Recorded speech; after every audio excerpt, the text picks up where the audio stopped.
Hi there. What have you done for love today? What a great way to start a video off, ain't it? Now, if you read the Bhagavad Gita, it tells you that everyone has a soul and a super soul. Isn't that neat? And I'll tell you why that matters in just a minute. But we're going to talk about where the soul lives. See, this is from the movie The Prophecy, and I love this movie.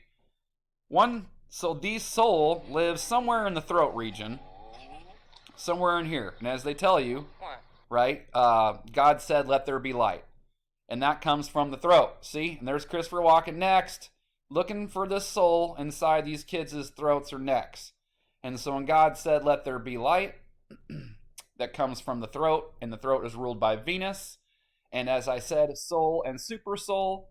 And as I've told you from the beginning, it's a set of twins. Everything started with a set of twins.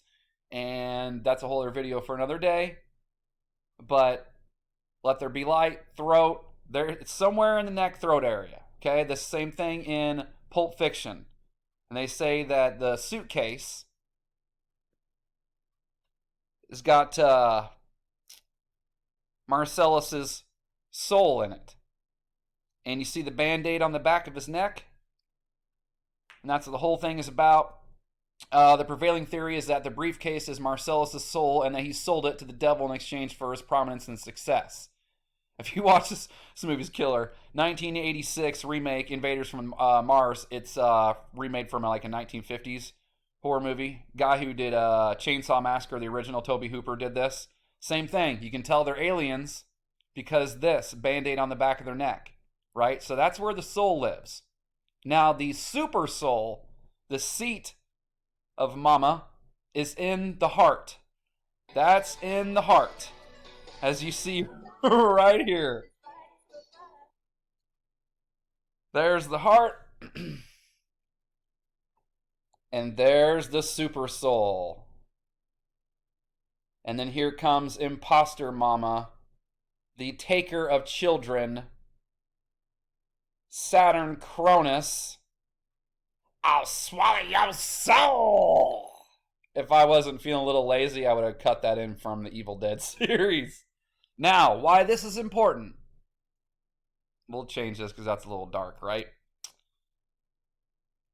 This is important because so you, everyone, me, you, all of us, well, those that aren't terrors anyway, excuse me, I spoke a little too quickly there.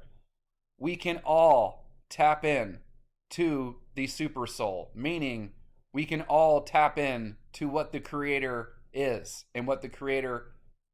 I'll just stop there. Your soul is part of the super soul.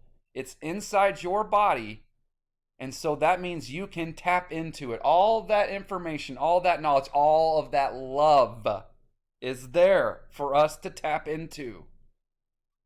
And my favorite thing about the Bhagavad Gita is that book tells you, like, it is your ultimate pass. And the Bhagavad Gita is part of a collection of books, but that book tells you specifically that if you read just the Bhagavad Gita, you're good. And they mean period. Like, according to that book, you read that book, you're good to go. You don't need nothing else. And they laugh at the medical and science industry and all this kind of stuff because they said everything came from the spirit world, and you all are just completely ignoring that. And the whole thing is like, okay, the heart pumps and beats blood, but what makes the heart do that? But anyway, I'm getting way off track. So, soul in the back of the neck, or the neck, or something, whatever, somewhere in this region. Super soul, Mama God, in the heart.